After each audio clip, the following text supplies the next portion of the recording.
Full-time MMA? MMA. Nothing Yeah. else? My life, man, yeah.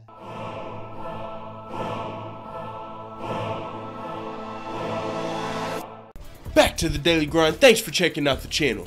Make sure to hit subscribe if you're new and hit thumbs up if you're not a baby back bagel biting bitch boy, cause you know what time it is. It's full time. MMA. Alexander Gustafsson, one of the best light heavyweights in the world for sure, the #1 contender actually, but he's actually getting skipped for the title shot by Volkan Oezdemir. Daniel Cormier, I think he did, where's Volkan Oezdemir from?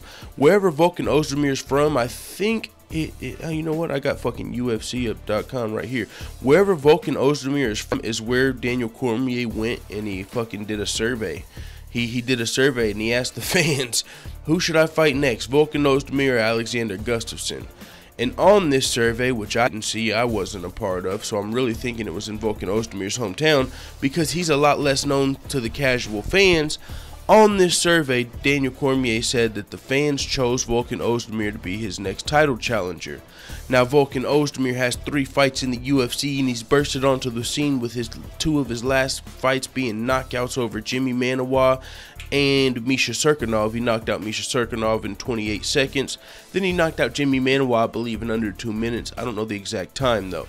So Volkan Ozdemir's got 2 knockouts over 2 top 10 contenders in the light heavyweight division.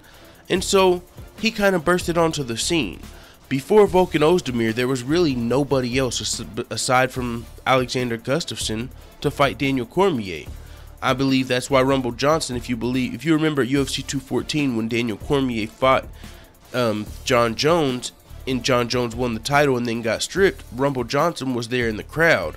And if John Jones was champion, Rumble Johnson could have came back and fought John Jones, or Alexander Gustafsson was the only other possibility, unless John Jones went up to heavyweight. But now that John Jones is out, got stripped, suspended for testing positive for steroids, Daniel Cormier is the champion again, the Alexander Gustafsson matchup isn't as appealing, I guess, to fans, because Alexander Gustafsson has already fought Daniel Cormier and John Jones before, and both of them were decisions, but the John Jones fight with Alexander Gustafsson was a lot closer. A lot of people, I mean not a lot of people, but some people actually had Alexander Gustafsson winning that fight.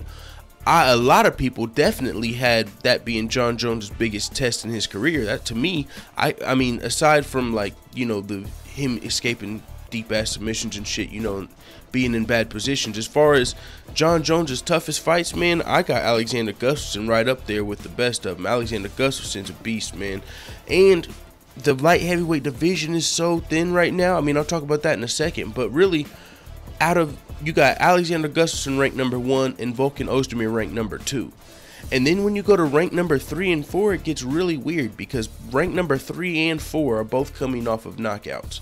So the light heavyweight division is kind of thin, and maybe it's because they fought the best guys. I mean, I'm talking about Glover Teixeira and Jimmy Manuwa. They're ranked number 3 and ranked number 4, but they're both coming off of knockout losses. And then at 5, you got Shogun Rua. I mean, I don't even know when he's going to fight again. 6, you got OSP. He's coming off of that submission over Yushin Okami. Or did somebody step up on short notice? Yeah, he choked. Oh, yeah, no, he was supposed to fight Shogun. Okay, and Shogun had to pull out, and he fought Yushin Okami. So OSP's coming off of a win. But the question was, who's Daniel Cormier going to fight next? Alexander Gustafsson or Volkan Oezdemir? And Daniel Cormier said the fans picked Volkan Oezdemir. Now, this is interesting because it's not like Alexander Gustafsson's waiting because he wants to wait out. It leaves him really with no other option to fight. The rank number 3 in the division right now is Glover Teixeira. His last loss was a knockout to Alexander Gustafsson. Hit him with that triple combo. What the fuck? You know what I'm saying? That triple uppercut. That triple uppercut, video game uppercut. That yeah. Oh, that shit was crazy. And then I think, if I'm not crazy, he finished him off with the left hook. I might be crazy though. But that shit was it. I still remember that shit. And it was a while ago. Alexander Gustafsson versus Jimmy Manuwa. So Glover Teixeira, I said Alexander Gustafsson versus Jimmy Manuwa. Alexander Gustafsson versus Glover Teixeira. So that fight can't happen. Now, Volkan Ozdemir's never fought Glover. If Gustafsson would have got the title shot, that fight could have happened. But Oezdemir is from, I've got his shit up right here. He's from Switzerland. Volkan Oezdemir is from Switzerland. So I'm thinking Daniel Cormier did the survey in Switzerland and said, hey, Switzerland, who would you guys rather see me fight next, Volkan or Gus?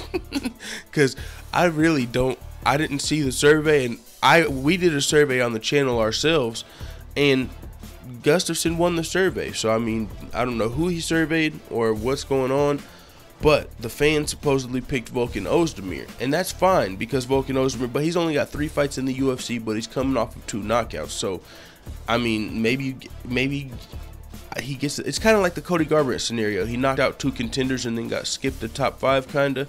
But Volkan Oezdemir actually knocked out someone in the top 5 in his last fight, which was Jimmy Manuwa. And that's another thing about Alexander Gustafsson. So he can't fight Glover, who's ranked number 3, because Glover he just knocked out. Jimmy Manuwa's ranked number 4. But he's already fought Gustafsson. I believe Gustafsson knocked him out. But they're teammates now. They were saying if they were number 1 and number 2 contender, they weren't going to fight for it. They would have probably fought for the belt. But so Gustafsson now, who's ranked number 1, he's getting skipped by number 2. He already knocked out number 3. He's already fought, and now he's teammates with number 4. Shogun's number 5, who's injured. OSP's number 6. So it's like, Gustafsson, do you want to wait for your title shot or like fight OSP? You know what I'm saying? Because that's really the only other option is OSP, because the light heavyweight division is really thin. I'm going to start naming off everybody under OSP, and you're going to start saying, who the fuck? Alright, I got the UFC rankings right here. So, champion, we've got, of course, Daniel Cormier. Ranked number 1, Alexander Gustafsson. Now, 2 is Oezdemir getting the title shot. 3 is Glover Teixeira. Gustafsson's already knocked him out. 4 is Jimmy Manuwa. Gustafsson's already knocked him out and their teammates. 5 is Shogun, injured. 6 is OSP. That's 6. Now at 7, we got Corey Anderson. 8, Misha Serkinov, who got knocked out by Volkan. Ilir Latifi at number 9. Patrick Cummins at number 10. 11, we got Rogerio Nogueira. 12, we've got Godzimirad Antigulov. 13, Tyson Pedro. 14, John Vellante. And 15, Jared Cannonier. You know, so the light heavyweight division might be the least stacked, man. Unless you're talking about like women's fucking, what, women's flyweight is just now starting, or women's featherweight. I mean, those light heavyweight needs some fucking help.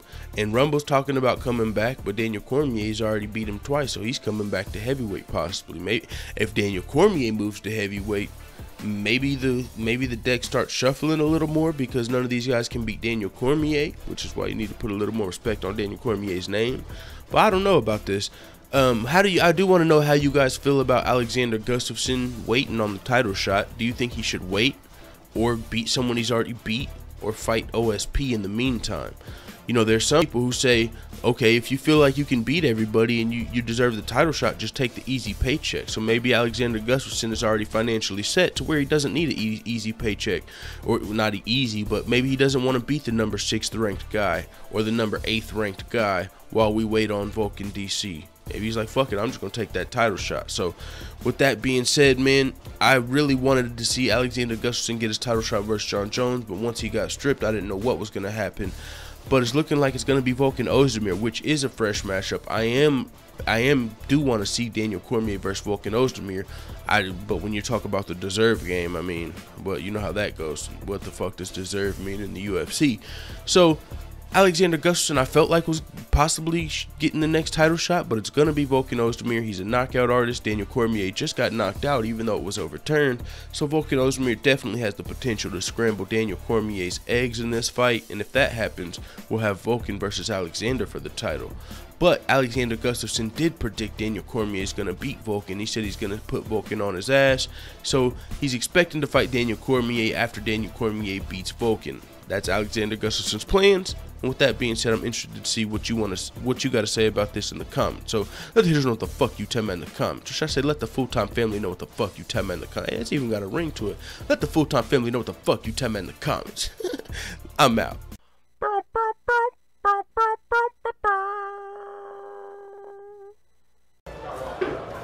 Bye, Felicia.